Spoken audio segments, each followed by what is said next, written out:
Okay, तो last time भी हमने यूनिट्स एंड डायमेंशंस के एमसीक्यूज देखे थे। तो उसमें भी हमने एरर्स का जो फंडामेंटल्स है तो वो हमने देखा था। सो let us continue the same. मतलब अभी आज के जो एमसीक्यूज है वो भी इंटरेस्टिंग रहने वाले हैं। तो सभी एमसीक्यूज वहाँ भी देखेंगे।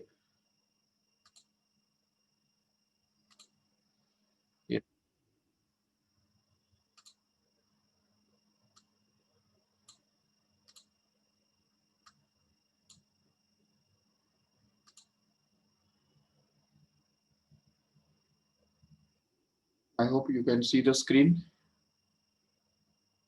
Start reading the question.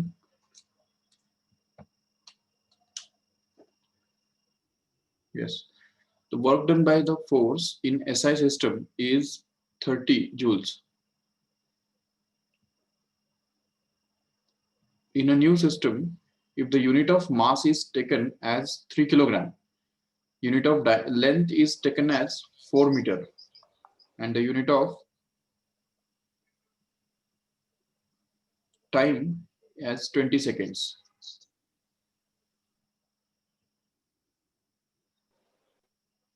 Okay, and what will be the work done in new units?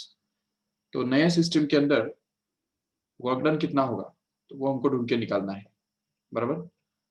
whether it will be 100 or it will be 200 or it will be 150 or 250। Basically यहाँ पे क्या है ना कि जब हम इस टाइप का क्वेश्चन सॉल्व करते हैं तो उसके अंदर हमको एक सिंपल सा लॉजिक यूज करना होता है कि देखो कोई भी सिस्टम के अंदर जो वैल्यू है यूनिट का, जैसे हम देखते हैं कि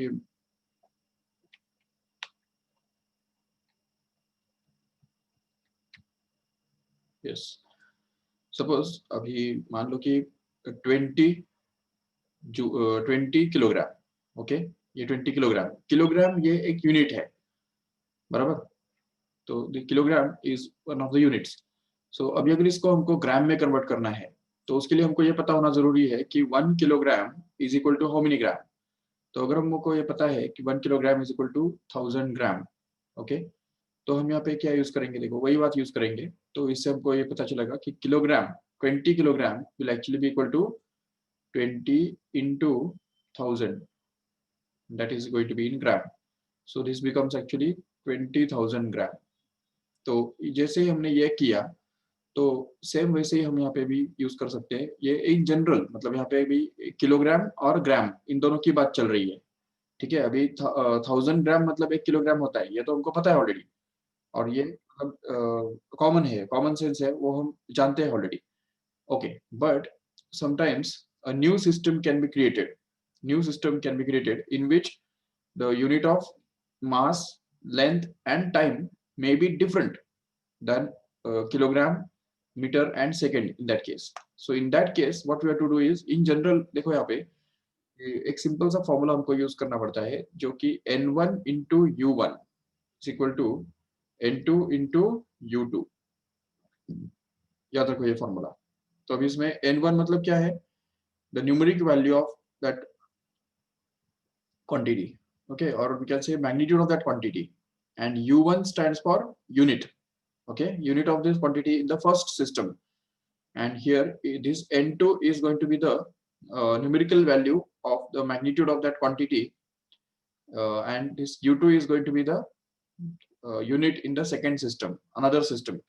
ठीक है, तो दो अलग अलग सिस्टम्स के अंदर जो यूनिट्स क्वांटिटीज के होते हैं और जो उनके मैग्नीट्यूड्स होते हैं तो वो डिफरेंट होते भी, लेकिन उस क्वांटिटी का जो वैल्यू है वो सेम ही होगा।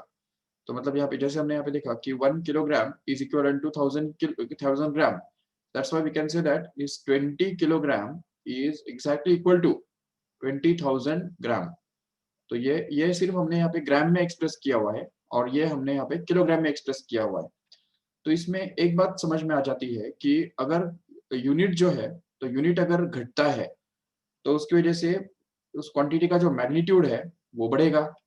देखो एक बार ठीक से कि क्वांटिटी का जो मैग्नीट्यूड है तो वो और जो यूनिट का जो वैल्यू है तो वो दोनों आपस में इनवर्सली डिपेंड करते हैं, इनवर्सली डिपेंड करते हैं। मतलब जैसे देखो यहाँ पे अगर किलोग्राम से ग्राम छोटा है तो इसकी वजह से क्या होता है यहाँ पे कि जब हम किलोग्राम से ग्राम में कन्वर्ट करते हैं तो वैल्यू इस और मैग्नीट्यूड ऑफ दिस क्वांटिटी का बढ़ जाता है, मतलब उसका जो न्यूमेरिकल वैल्यू है तो वो बढ़ जाता है।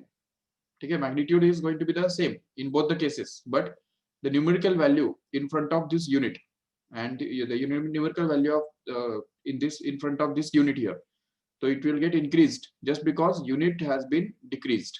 तो यहाँ पे किलोग्राम बड़ा होता है, ग्राम छोटा होता है, इसलिए यहाँ पे किलोग्राम के सामने वाला जो न्यूमेरिकल वैल्यू है वो छोटा है, जबकि ग्राम के सामने जो न्यूमेरिकल वैल्यू है वो बड़ा है, वो ज्यादा है। same is the case with if suppose we get that suppose 3 meter is actually going to be equal to 300 centimetre, समझा ठीक से? तो 3 metre is equal to 300 centimetre. Why? Because metre से सेंटीमीटर छोटा होता है, ठीक है, तो इसलिए फिर यहाँ पे 3 से ये 300 बड़ा हो गया। तो in short what we want to say here is the product of the numerical value of a quantity and unit is always constant. ठीक है, in spite of the different systems, system कौन सा भी हो no problem, but the unit and numerical value का जो product है वो हमेशा कांस्टेंट रहता है। तो ये n1 u1 is equal to n2 u2, ये बहुत इंपॉर्टेंट फॉर्मूला है, इसको याद रखो ठीक से। Yes, now will come back to the question again. what is given here is work done of by the force in a SI system is given to be 30 joules, बराबर। तो अब यहाँ पे वर्क डन का जो value दिया हुआ है तो वो 30 जूल्स है। तो इस 30 जूल्स को हम कैसे लिखेंगे? देखो 30 जूल मतलब क्या कि यहाँ पे 30 जो है वो हमारा n1 हो गया, राइट, और जूल जो है वो हमारा u1 हो गया, करेक्ट है। But this n1 u1 should be exactly equal to n2 u2, correct, where n2 is going to be the numerical value of the that quantity in another unit and u2 is going to be the another system of unit। तो दूसरा जो unit है वो u2 यहाँ पे है। अभी जो देखो दूसरा यूनिट के बारे में क्या बोला जा रहा है यहाँ पे कि in a new system if the unit of mass is taken as 3 kilogram. अभी देखो ये जो 3 किलोग्राम है इसको हमने यूनिट बोल दिया है, that means suppose 3 kilogram is going to be the new unit, you can call it as a kilogram dash, okay, kilogram dash। so 1 kilogram dash is actually going to be 3 kilogram, right। the unit of length is taken as 4 meter। अब देखो यहाँ पे 4 metre जो है इसको हमने length का unit मान लिया है, तो इसका मतलब उसको हम 1 मीटर डैश बोल देंगे। तो 1 metre dash is actually going to be equal to 4 metre, मतलब न्यू सिस्टम के अंदर का 1 मीटर ये ओल्ड सिस्टम के अंदर के 4 मीटर के बराबर है, ये उसका मतलब है। और unit of time is taken as 20 seconds. So इसका मतलब नए सिस्टम के अंदर 1 सेकेंड का जो वैल्यू है एस डैश उसको बोल देंगे, वो एक्चुअली हमारे नॉर्मल 20 सेकेंड्स के इक्विवेलेंट है। तो ये रिलेशनशिप है नए और पुराने सिस्टम्स के बीच में। चलो ठीक है, तो अभी इसमें जो नया यूनिट है तो वो नया यूनिट कितना होगा वो हमको ढूंढ के निकालना है, बराबर। तो just use this equation here n1 u1 equal to n2 u2, okay. तो यहाँ पे n2 इंटू j डैश आ जाएगा, j dash. But don't forget here that what are the dimensions of j। Joule मतलब क्या होता है? वर्क डन का यूनिट है, बराबर, वर्क डन का। तो वर्क डन का यूनिट का डायमेंशन क्या है? what is joule equivalent to? We know that joule is equivalent to mass raised to 1, okay, kilogram length raised to 2 and time raised to -2, correct है।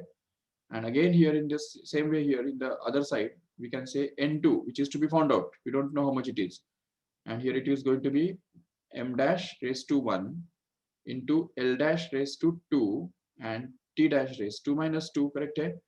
and then we can just be able to put all the values here। so 30 times of this m1, m1 मतलब क्या है यहाँ पे?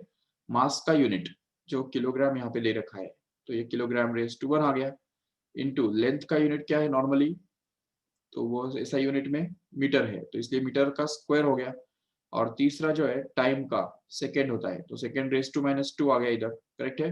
And that should be exactly equal to n2 times of, अभी देखो फिर से वही बात हमको यहाँ पे करनी है, ये मास m डैश के बदले क्या रखना है हमको? Kilogram dash. ये जो यहाँ पे दिया है ना किलोग्राम डैश, जो नया यूनिट है मास का, तो वो हमको यहाँ पे डालना है। तो this is going to be kilogram dash and as it is and length का यूनिट क्या होता है नया वाला, तो वो मीटर डैश होगा, तो metre dash but it's square, and here it is going to be second dash और उसका भी स्क्वायर -2 पावर, करेक्ट है। तो ये हमको मिल जाएगा। अभी इसको अगर आगे सॉल्व करेंगे तो हमको मिलेगा 30 इंटू यहाँ पे kilogram metre square second raise to -2 as it is, no doubt, which is going to be equal to joule only. तो ये जूल ही बनने वाला है नेक्स्ट स्टेप में। तो ठीक है, बट यहाँ पे N2 जो है, तो ये N2 हमको निकालना है। तो यहाँ पे देखो क्या आ जाएगा, so here it is going to be, अभी किलोग्राम डैश के बदले क्या आने वाला है, we are already provided relationship between kilogram and kilogram dash. Actually kilogram dash is going to be 3 kilogram, so just put it here and get it as 3 kilogram.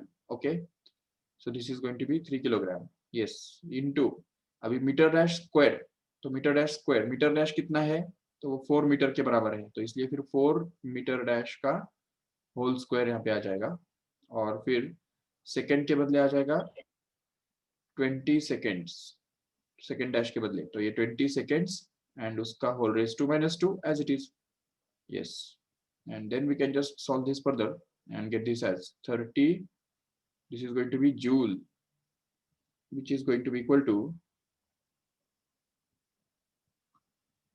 into,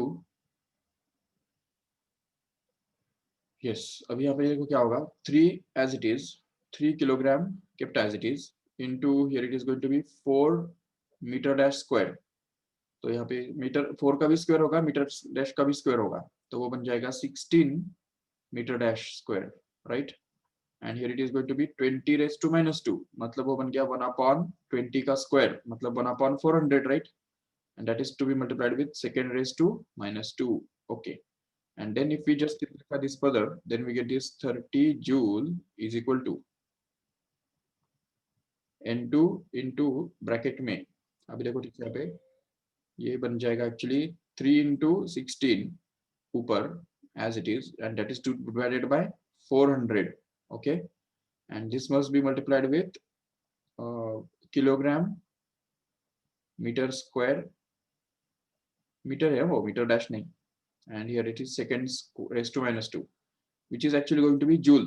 okay, ये पूरा जो है वो जूल ही बनने वाला है। तो finally हमको क्या मिल रहा है, हमको मिल रहा है 30 joule is equal to N2 into, अब ये कॉन्स्टेंट्स जो है नंबर्स वो बाहर लेके जाएंगे, तो यहाँ पे वो मिल जाएगा हमको 3 इंटू 16, अच्छा 16 और 40 इन दोनों को हम डिवाइड कर सकते हैं कि नहीं, तो देखो यहाँ पे ये 14 को 400 को और 16 को डिवाइड कर सकते हैं, तो यहाँ पे आ जाएगा 100 और इस तरफ बनेगा 4, करेक्ट है, और यहाँ पे भी इसको भी और अगर सिंप्लीफाई करो तो 4 1 जा and 4 25 जा, so that means we are going to get this as 3/25, correct है, so here it is going to be 3/25, and here this kilogram meter square second square second raised to -2, this is going to be joule, तो ये बन गया joule. अभी यहाँ पे क्या होगा देखो दोनों तरफ से, तो जूल जो है वो कैंसिल हो जाएगा, और बाकी N2 का जो वैल्यू हमको निकालना था तो वो हम निकाल लेंगे, ये 25 को उधर भेज देंगे ऊपर और 3 को नीचे भेज देंगे, जिससे हमको मिलेगा 30 into 25, that is to be divided by 3, right, so that we get this 3 cancelled and we get this N2 is equal to 250, so N2 is actually going to be equal to 250 new units, whatever it may be, ठीक है, तो this will be the correct answer, 250 new units. Okay, check करो एक बार ठीक से क्या क्या हमने किया।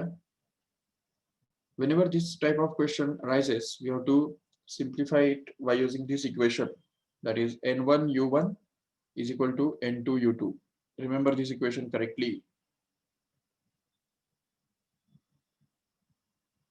okay, just see once what they have done actually।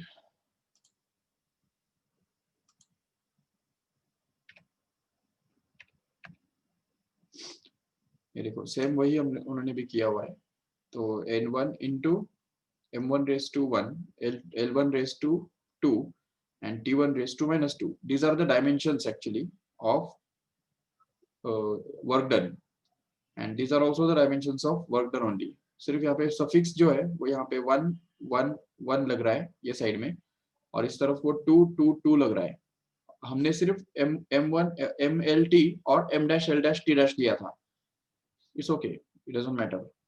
And here M1 L1 और T1 के बदले 1 किलोग्राम 1 मीटर और 1 सेकेंड डाल दिया, जबकि यहाँ पे M2 L2 T2 के बदले 3 किलोग्राम, देखो यहाँ पे ये जो दिया है ना 3 किलोग्राम और 4 मीटर और 20 सेकेंड्स, ये हमने डाल दिया और इस पूरे को कैलकुलेशन किया, पूरा सॉल्व किया, तो इससे हमको ये N2 का वैल्यू मिल गया आराम से, which is going to be actually 250 units.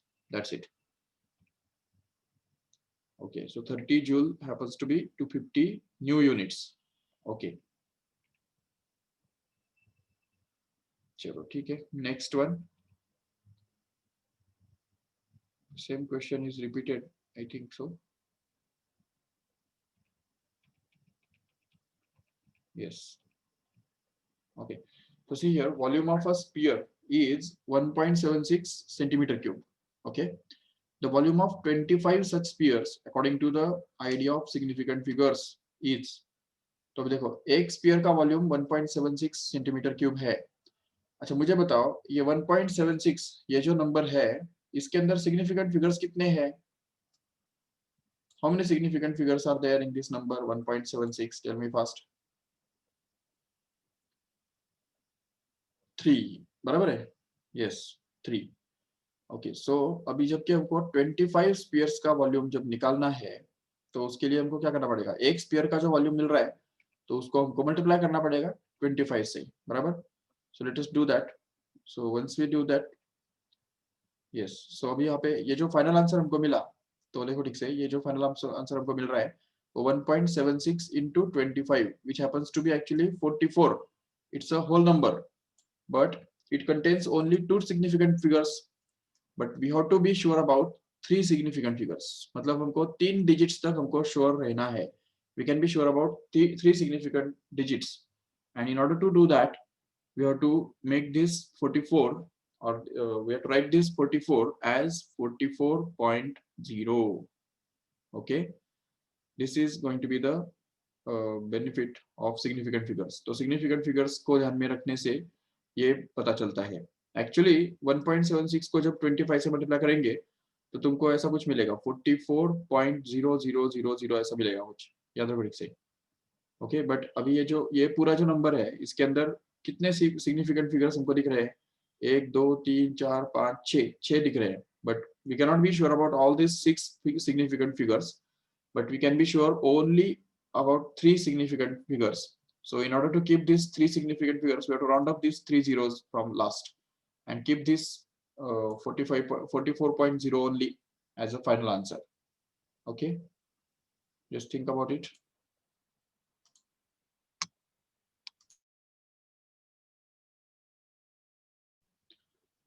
Yes. Okay, let us move further. Consider the next question. Yes, the velocity of light in vacuum is 30 crore per meter per second. Okay, this is expressed in standard form up to 3 significant figures. If you want to express this 30 crore in terms of 3 significant figures, तो क्या उसको ऐसे लिखेंगे कि 30, अभी करोड़ मतलब कितने zeros आते हैं?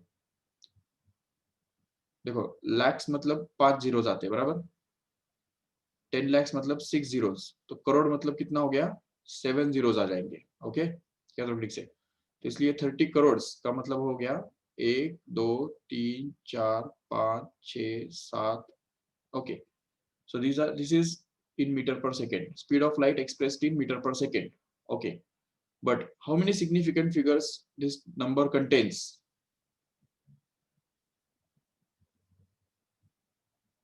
Yes, how many significant figures this number is having? We can see clearly it contains only one significant figure. Why? Because this 3 is the only number which is significant here, because these trailing zeros are never counted as significant. Okay, ये non significant हो गए. But यहाँ पे question में क्या पूछा है उन्होंने कि वो we want to write this number in the standard form up to 3 significant figures. That means this number must contain 3 significant figures. So how should we write this number that as? तो उसके लिए हमको इसको ऐसा लिखना पड़ेगा 3 3.00, very good very good, 3.00 into 10⁸8। ये देखो जब हम ऐसा लिखेंगे इसको तो ऑटोमेटिकली उसके अंदर 3 सिग्निफिकेंट फिगर्स आ जाएंगे। देखो 1 2 3, क्योंकि हमको पता है ऑलरेडी कि पॉइंट के बाद के जो जीरोस होते हैं वो हमेशा हम सिग्निफिकेंट ट्रीट करते हैं, because they are written only when they are measured, right, only when they are considered to be significant. जब उनको हमको सिग्निफिकेंट कंसिडर कराना होता है तभी हम उनको पॉइंट के बाद लिखते हैं।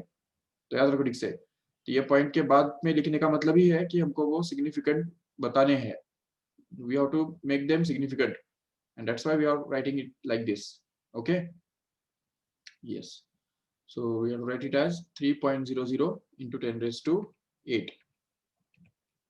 Yes, so which option will be the correct one?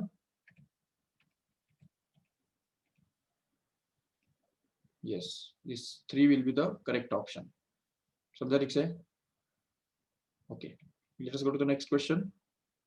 The percentage error in the measurement of mass and speed are 2% and 3% respectively. The maximum percentage error in the estimation of this kinetic energy of the body measuring its mass and speed will be. It's very simple again, because we know that kinetic energy is always equal to half mv square, so it's proportional to mv square. So we can say that the percentage error in this kinetic energy will actually be equal to the percentage error in the mass plus 2 times of the percentage error in velocity. Correct है?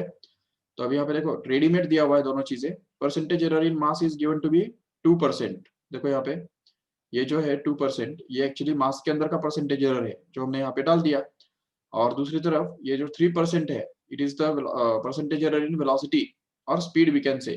तो ये speed के बदले हमको यहाँ पे डालना है, तो ये जैसे हमने स्पीड के बदले डाल देंगे, लेकिन यहाँ पे क्या है ना, स्पीड का स्क्वायर है, नहीं स्क्वायर है, तो वो स्क्वायर होने की वजह से यहाँ पे उसके अंदर का जो परसेंटेज एरर है वो डबल हो जाएगा। ये 2 समझा कहाँ से आया, स्क्वायर की वजह से ये 2 आ रहा है, and then we can just calculate this so as to get this 2 plus 6, that is going to be equal to 8. So 8% is actually the error in the measurement of kinetic energy, remember. So this will be the correct answer. Okay, let us move further. Let me say the mass of a body, mass m, that is equal to 3.513 kilogram. It's moving along x-axis with a speed 5.00 meter per second. Magnitude of its momentum should be recorded as. Okay, तो अब देखो इसमें क्या है ना कि मास के अंदर कितने सिग्निफिकेंट फिगर्स है बताओ, 4 सिग्निफिकेंट फिगर्स है, बराबर। अच्छा, वेलोसिटी के अंदर कितने सिग्निफिकेंट फिगर्स है, देखो there are 3 significant figures, right. So अभी मुझे बताओ, क्योंकि यहाँ पे क्या है ना कि magnitude of momentum, momentum find करने के लिए क्या करना पड़ता है हमको, मास और वेलोसिटी को मल्टीप्लाई करना पड़ता है, बराबर। तो जब मल्टीप्लाई हम करते हैं तो क्या करना होता है, सिग्निफिकेंट फिगर्स के बारे में क्या करना होता है, minimum of these two is to be found out. ठीक है, सिग्निफिकेंट फिगर्स जो है आंसर के अंदर जो सिग्निफिकेंट फिगर्स रहेंगे तो वो कितना रखना है हमको, minimum of this 4 and 3। What is minimum of 4 and 3? 3। so that means we have to keep only 3 significant figures in the answer.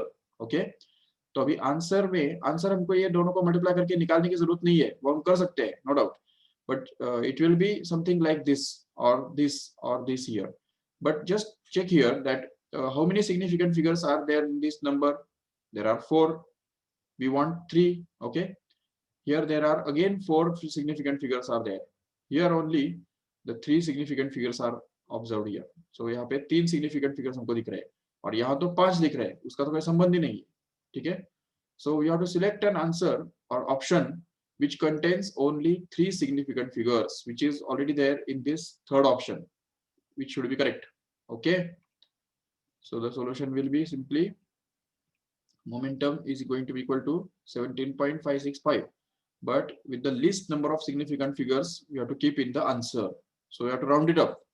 तो राउंड ऑफ करेंगे उसको, तो वहां पे हमको ये 17.56 के आगे का 65, ये जो दोनों डिजिट्स है इनको हमको राउंड ऑफ करना पड़ेगा। तो फर्स्ट डिजिट राउंड ऑफ करेंगे तो ये 6 वैसे ही रहेगा, और उस 6 को भी राउंड ऑफ करेंगे तो वो ये पहले वाला जो नंबर है 5 वो 1 से बढ़ जाएगा और 6 बन जाएगा, और उसकी वजह से ये 17.6 करेक्ट आंसर हमको मिल जाएगा। करेक्ट, समझा ठीक से?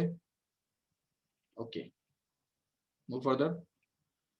देखो error in the measurement of length of a simple pendulum is 0.2%, okay, and the error in the time period is 4%, then maximum possible error in the measurement of L upon T square. Simple सी बात है, देखो यहाँ पे L upon T square के अंदर का percentage error कितना होगा, तो वो कैसे निकालेंगे, देखो delta L upon L into 100 plus T square है ना यहाँ पे, तो टी स्क्वायर होने की वजह से क्या करना पड़ेगा, यहाँ पे हमको डबल करना पड़ेगा परसेंटेज एरर को, तो delta T upon T into 100 ये वर्कआउट करना पड़ेगा, तो ये हो गया percentage error in L by T square, okay, तो L बाई टी स्क्वायर का परसेंटेज एरर इतना आएगा। चलो ठीक है, ये this is going to be actually the percentage error in delta length of pendulum which is going to be 0.2 here, okay, plus this actually is going to be the percentage error in time period of pendulum which is going to be 4% here, so this is 4 here, and if we add these two up, sorry 2 times of 4 ना, तो इसको 2 से भी multiply करना होगा हमको, right, so इसलिए फिर यहाँ पे 0.2 प्लस 8 जो बनता है 8.2% which is already there in this option number 4, okay, so in this way we can work out the percentage error in this way, okay, ये लेंथ के अंदर का परसेंटेज एरर, ये टाइम पीरियड के अंदर का परसेंटेज एरर, और उसको हमने डबल किया क्योंकि वहां पे स्क्वायर है इसलिए, और उसके बाद फिर हमको ये जो कैलकुलेशन मिला, तो that is going to be the percentage error in that required value, that is L by T square, okay. चलो next one, while measuring the acceleration due to gravity by simple pendulum, student makes a positive error of 1% in the length of the pendulum, okay, तो length में 1% error किया, and the negative error of 3% in the value of time period, okay, तो time period के अंदर उसने negative error किया 3% का, so his percentage error in the measurement of the value of G is, अच्छा अभी देखो यहाँ पे ये क्वेश्चन थोड़ा अलग है, सुनो इसको ठीक से, क्योंकि इसमें हमको मैक्सिमम पॉसिबल परसेंटेज एरर नहीं पूछा है, ओके, क्या पूछा है हमको, what is the percentage error in the measurement of value of G where there is a positive error of 1% in length and negative error of 3% in the time period, okay, first of all we want to make sure that what is the relationship between the time period, gravity and length of the pendulum. We should have been proved it in the measurements only that T is actually equal to 2 pi root L by G, याद है आपको, ये आपने dimensional level पे prove किया है, ठीक है, वेरीफाई किया है मतलब, ठीक है, तो अभी अगर ये हम यूज करेंगे तो इसको हमको एक्सप्रेस करना है जी के फॉर्म में, क्योंकि देखो हम मेजर क्या करने वाले हैं, we are going to measure this length of simple pendulum directly, तो लेंथ हम डायरेक्ट मेजर कर रहे हैं और इवन पीरियड भी उसका डायरेक्ट मेजर कर रहे हैं, okay, but gravity is to be measured indirectly, so उसके लिए हमको इसको स्क्वायर करना पड़ेगा, तो स्क्वायरिंग करने से क्या होगा, यहाँ पे ये बन जाएगा टी स्क्वायर, और इस तरफ 2 पाई का होल स्क्वायर बन गया 4 पाई स्क्वायर, और इस तरफ रूट हट जाएगा स्क्वायर करने से, तो बन जाएगा L by G simply, and if you take this G in the other side and T square in the denominator, then you can just shuffle and say that this will be G is equal to 4 pi square into L upon T square, correct है क्या, ठीक है, so that means G is going to be actually 4 pi square into L by T square, okay, now we can talk about the percentage errors here, तो अभी यहाँ पे क्या है ना कि परसेंटेज एरर इन G, मतलब उसको हम बोलेंगे delta G upon G, okay, तो देखो ठीक से, here it is going to be delta G upon G is going to be equal to, okay, अभी 4 पाई स्क्वायर के अंदर तो कुछ भी एरर नहीं आने वाला है, it's a constant no doubt, and here length is present in the numerator, so whatever the percentage error will be there in this length, the same percentage error will reflect in gravity also, okay, so therefore we can say that this will be the percentage error in the length, मतलब delta L upon L ऐसा हम इसको लिख देंगे, into 100 भी consider करो, ठीक है, it's already there, ठीक है, which is we can grant it, and then here the T square is going to be in the denominator, अब यहाँ पे देखो सुनो ठीक से, अभी तक जितने भी सारे सम्स हमने किए तो उनके अंदर हमने यहाँ पे ये जो टी स्क्वायर का जो डिनोमिनेटर भी अगर होता है तो उसके अंदर का परसेंटेज एरर हम ऐड ही करते हैं, क्योंकि उस केस में हमको मैक्सिमम पॉसिबल परसेंटेज एरर पूछा जाता है, जबकि यहाँ पे हमको मैक्सिमम पॉसिबल परसेंटेज एरर नहीं पूछा है, और ये क्लियर कट बोला है कि लेंथ के अंदर पॉजिटिव 1% का एरर बन रहा है और टाइम पीरियड के अंदर नेगेटिव एरर किया जा रहा है। तो इसका मतलब हमको ये पता है कि एरर्स पॉजिटिव है या नेगेटिव है, ऑलरेडी पता है। तो इसीलिए हमको यहाँ पे ये जो डेल्टा एल अपॉन एल है, तो उसमें माइनस माइनस साइन यहाँ पे यूज करना है और 2 times of delta T upon T यहाँ पे आ जाएगा, देखो ठीक से। और इसकी वजह से हमको यहाँ पे एरर मिलने वाला है और इंटू 100 करेंगे तो भी चलेगा, इंटू 100 और ये इस तरफ भी into 100, no doubt. And if you just distribute this whole thing in inside this 100, तो यहाँ पे हमको मिल जाएगा delta L upon L into 100, which actually becomes the percentage error in the length minus 2 times of, here it is going to be delta t upon t into 100. okay, चलो ठीक है। But अभी यहाँ पे देखो ठीक से कि delta L upon L upon into 100 मतलब ये क्या बनता है, वो परसेंटेज एरर इन लेंथ बनता है।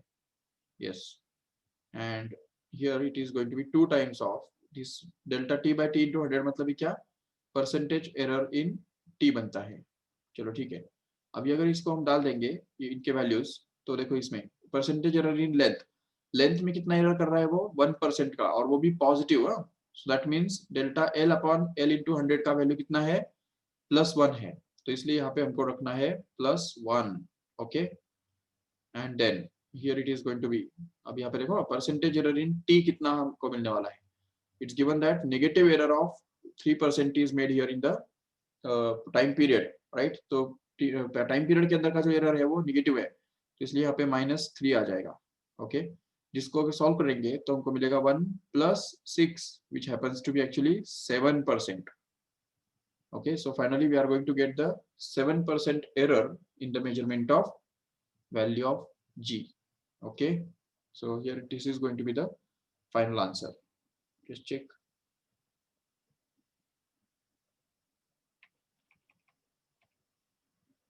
okay, सो अब यहाँ पे हमने माइनस और प्लस के बारे में सोचा नहीं, बट यहाँ पे हमको सोचना जरूरी है। ओके, चलो next one, the measured mass of and volume of body are 53.63 gram and 5.8 centimetre square respectively, with the possible error of 0.01 gram and 0.1 cc. okay, the maximum percentage error in the density is about, again the same thing. See here, mass and volume is already given along with their possible errors. So we want to find out the maximum possible error in the density. Density is actually the ratio of mass and volume. So we can say that the percentage error in density will actually be equal to the percentage error in mass plus percentage error in volume. That's it. So just we have to add these two errors and get this as, तो अभी देखो यहाँ पे अगर values डाल देंगे तो हमको मिलेगा 0.01 मास के अंदर का error upon 53.63, yes, and here it is going to be plus delta v कितना होता है 5.8, सॉरी डेल्टा v मतलब लेंथ के सॉरी वॉल्यूम के अंदर का एरर, करेक्ट है। वॉल्यूम के अंदर एरर कितना आ रहा है 0.1 के बराबर, and that is to be divided by 5.8 cc। Okay, वो cc है, सेंटीमीटर क्यूब है वो, वॉल्यूम है ना।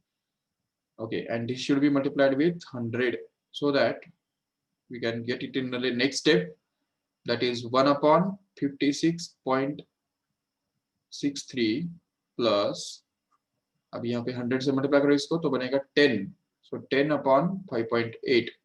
okay, and then we can just get it this as, अच्छा अभी ये 5.8 से अगर 10 को डिवाइड करेंगे तो कुछ ऐसा आंसर मिलेगा हमको जो सपोज 10 को 5 से भी डिवाइड करते हैं तो 2 के आसपास तो आ ही जाता है, बराबर। 2 से थोड़ा कम आएगा but it's okay. And here this 1 upon 56.63 will be just like 0.02 के आसपास, 0.02 के आसपास आएगा, क्योंकि 1 upon 50 ही कितना होता है, ठीक है। 1 upon 50 इसको हम लिख सकते हैं और इसको 1 upon 10 upon 5 लिख सकते हैं आराम से, सिंपल सी बात।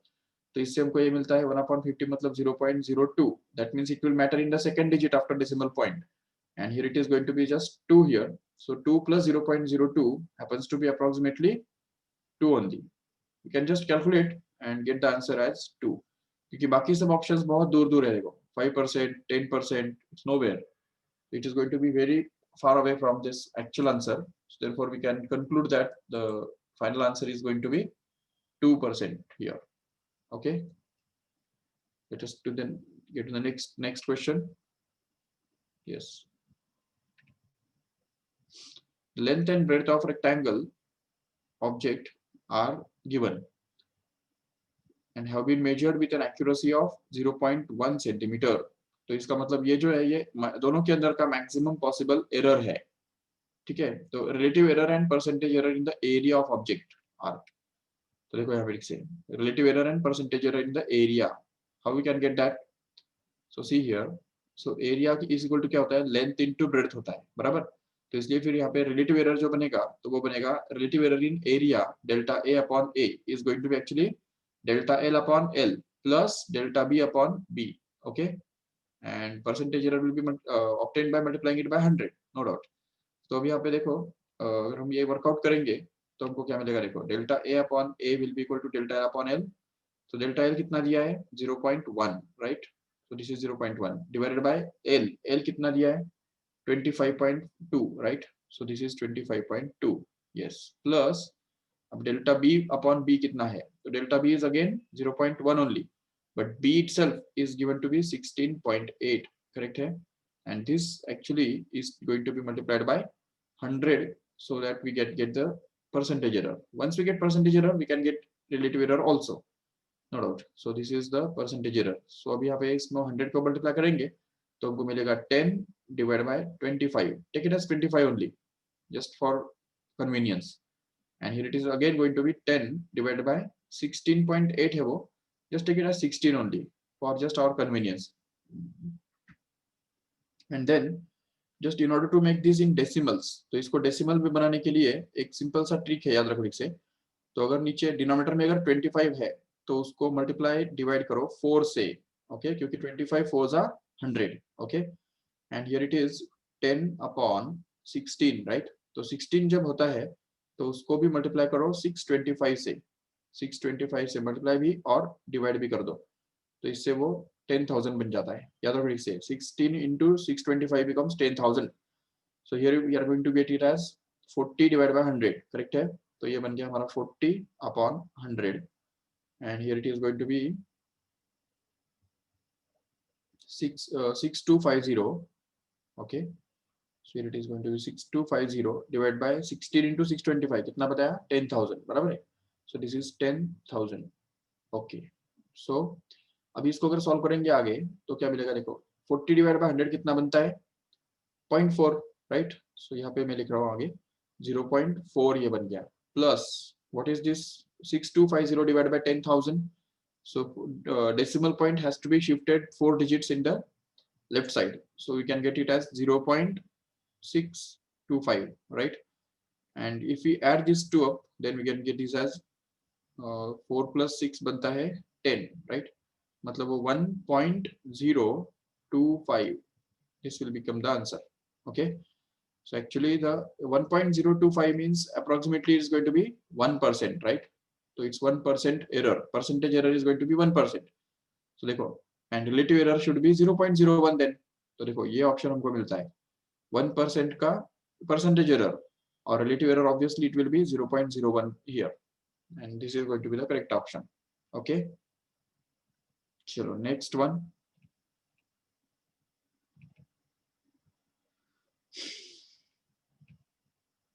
The following observations were taken for determining the surface tension of water by capillary rise method.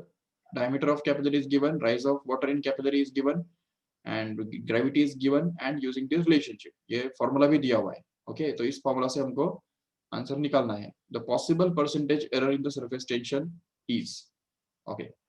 तो देखो यहाँ पे लिख से the percentage error कितना आएगा, तो उसके लिए देखो फॉर्मूला ऐसा बनेगा delta T by T, okay, ये टी का जो है परसेंटेज एरर यहाँ पे आ गया, right.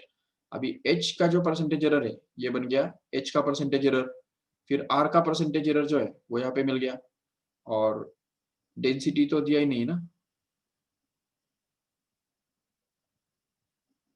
yes, density of water is going to be 1, okay, water का डेंसिटी जो होता है 1 होता है, और बाकी जो ग्रेविटी का जो परसेंटेज एरर है वो ये रहा। ओके, तो इन सबको अगर हम यहाँ पे डाल देंगे तो हमको देखो क्या मिलेगा। अच्छा, इसमें एक बात याद रखो कि जिस इंस्ट्रूमेंट से हमने मेजर किए हैं, ये मेजरमेंट्स लिए हैं, तो देखो हाइट किस इंस्ट्रूमेंट से मेजर किया है, कैसे कैसे पता चलता है हमको। ये देखो, ये हाइट का जो एक्सप्रेशन है वो देखो ठीक से 1.45। What does it mean? It is it is measured accurate. अरे 1.45 ना,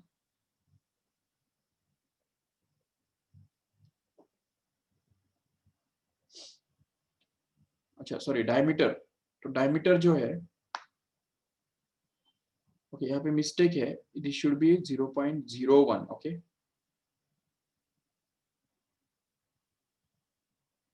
yes, so all the observations are measured up to two digits after decimal point। तो यहाँ पे देखो ये 4 और 5, ये दो डेसिमल पॉइंट्स के बाद दो डिजिट्स है, तो इसका मतलब इसका लिस्ट काउंट कितना हो गया? 0.01, which becomes the maximum possible error in it।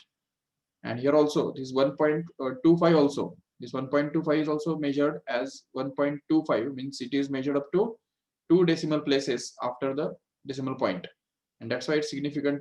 It's a maximum possible error will be 0.01 only। and in the same way here also this 9.80, ये जो है ये भी हमने दो डिजिट्स तक मेजर किया है, करेक्ट है, पॉइंट के बाद, तो इसलिए फिर यहाँ पे भी 0.01 ये उसका मैक्सिमम पॉसिबल एरर बनेगा। चलेगा, तो अभी इसको आगे सॉल्व करेंगे तो हमको मिलेगा, देखो यस, अभी ये 100 से अगर मल्टीप्लाई कर देंगे इसको तो हमको मिलेगा 1 डिवाइड बाय 1.25, करेक्ट है, yes, plus here it is going to be 1 divided by 1.45 only, plus here it is going to be 1 upon 9.8 is approximately 10 only, 10 उसको लिख सकते हैं आराम से, yes। तो अब यहाँ पे देखो 1 upon 1.25 कितना बनता है, multiply divide it by 8।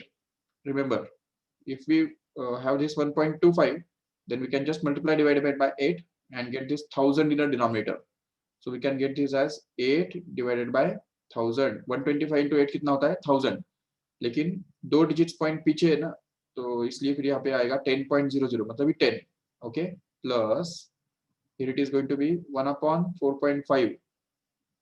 अभी 1 अपॉन 4.5 कैसे कैलकुलेट करेंगे? ये जो 1 अपॉन 10 जो है तो वो तो 0.1 ही बनने वाला है, no doubt, but 1 upon 4.5 has to be calculated separately, or we can take it as 1 upon 1.4 only or 5 only। 1 upon 1.5 कितना आता है? देखो 1 upon 1.5 करके देखो, ये 1.5 मतलब क्या, ये इसको ऐसा लिख सकते हैं 10/15, करेक्ट है, 10/15 अगर लिख दिया तो वो बन जाएगा एक्चुअली 2/3, एंड 2/3 मतलब कितना होता है? 0.667, right, yes, so it will B 0.67 approximately.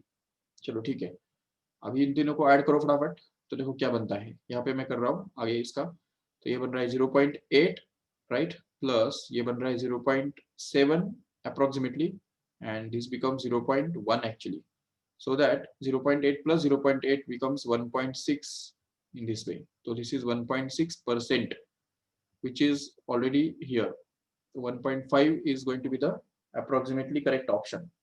okay, तो देखो यहाँ पे हमको न्यूमेरिक एमसीक्यूज के अंदर हमको एग्जैक्ट आंसर निकालने की जरूरत नहीं है, we want to find out the approximate answer, but as soon as possible, जितना हो सके उतना फास्ट हमको ये आंसर निकालना होता है। चलो ठीक है, next one, yes, in an experiment the values of two resistors were measured as R1 and R2 and their combined resistance in parallel is, okay, इस टाइप का सम हमने कल भी किया था, आपको याद होगा जरूर। तो अगर पैरेलल में हमको इसका रेजिस्टेंस निकालना है तो उसके लिए फॉर्मूला क्या है हमारे पास, देखो उसके लिए फॉर्मूला तो हमारे पास है ऑलरेडी, और यहाँ पे देखो R1 जो है, R1 is given to be 5 ohm and R2 is going to be 10 ohm, right, and yes, this is the formula for parallel combination, effective resistance in case of parallel combination। okay, so अभी ये parallel combination का resistance हम निकाल तो सकते हैं आराम से, just by putting this R1 and R2 as 5 and 10, so that we get this 5 into 10 upon 5 plus 10 means 50 upon 15, which happens to be इसको रिड्यूस करेंगे तो हमको मिलेगा 10/3, करेक्ट है, जिससे हमको मिलेगा 3.3 ohm. Okay, once we get this, we can get the maximum possible error in this resistance R to be simply equal to delta R1 upon R1. Okay, this is the relative error in this R1 here. Okay, this delta R2 upon R2 is actually going to be the relative error in this R2 actually. और याद है हमने कल क्या किया था, इस R1 plus R2 को हमने RS से रिप्लेस किया था। उसका रीजन यही था कि यहाँ पे RS के अंदर का जो एरर है वो यहाँ पे ऊपर आने वाला है न्यूमरेटर में, और डिनोमिनेटर में जो है उसका R1 प्लस R2 का एक्चुअल वैल्यू आने वाला है, जो कि R1 प्लस R2 खुद है, करेक्ट है।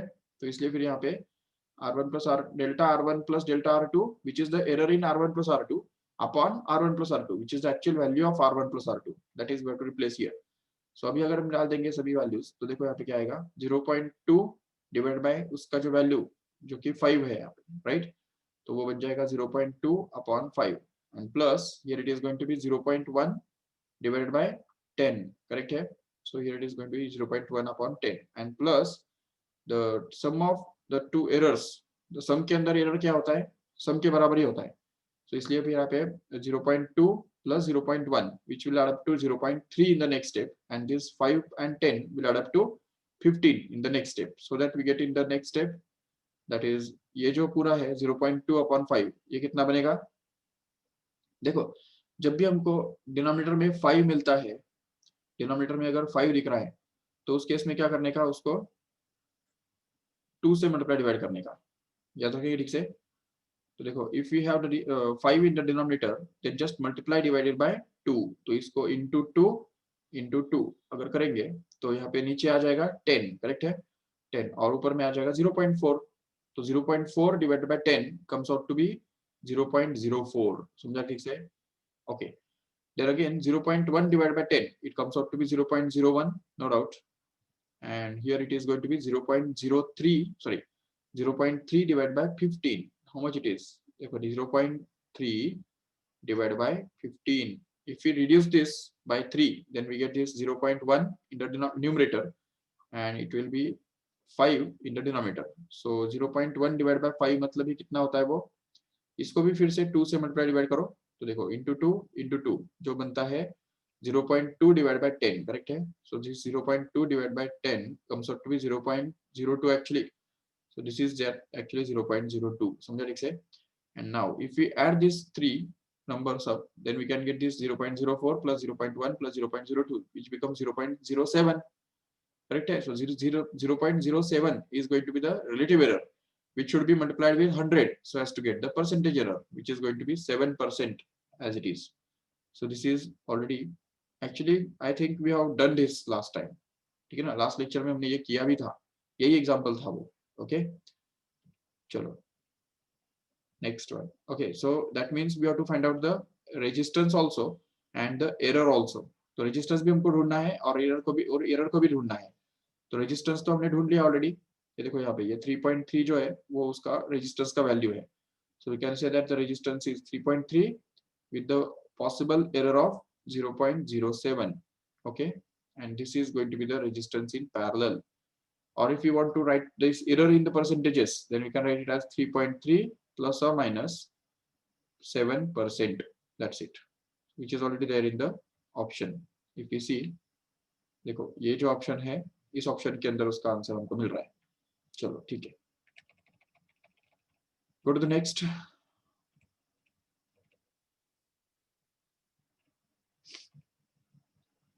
Yes, if eta is the rigidity modulus, r is the radius and l is the length and c is the moment of couple, then this has the dimensions of, okay, just we can just replace all the values and get the answer। अभी थोड़ा क्या है ना कि इसमें से कुछ MCQs जो है तो तुमको अभी इस लेवल पे नहीं आएंगे क्योंकि 12th स्टैंडर्ड के अंदर उसका बेस बनता है, मतलब कुछ जो फॉर्मूले है तो वो फॉर्मूले ही तुमको एक्चुअली 11th के लास्ट में या 12th स्टैंडर्ड के कुछ चैप्टर्स के अंदर वो देखने को मिलते हैं, तो इसलिए उस टाइप के जो एमसीक्यूज है तो वो तुमको अभी इस लेवल पे तो नहीं आएंगे, तो you can skip those MCQs.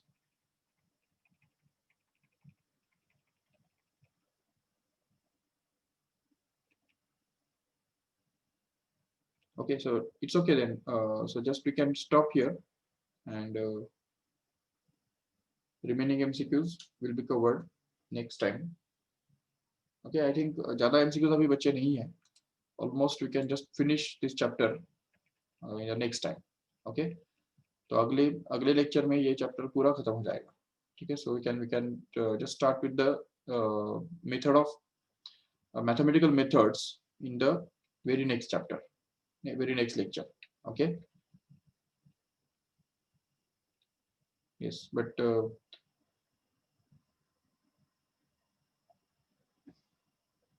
चलो ठीक है. So if you have any doubts, then we can ask, raise hand, or we can just end this lecture.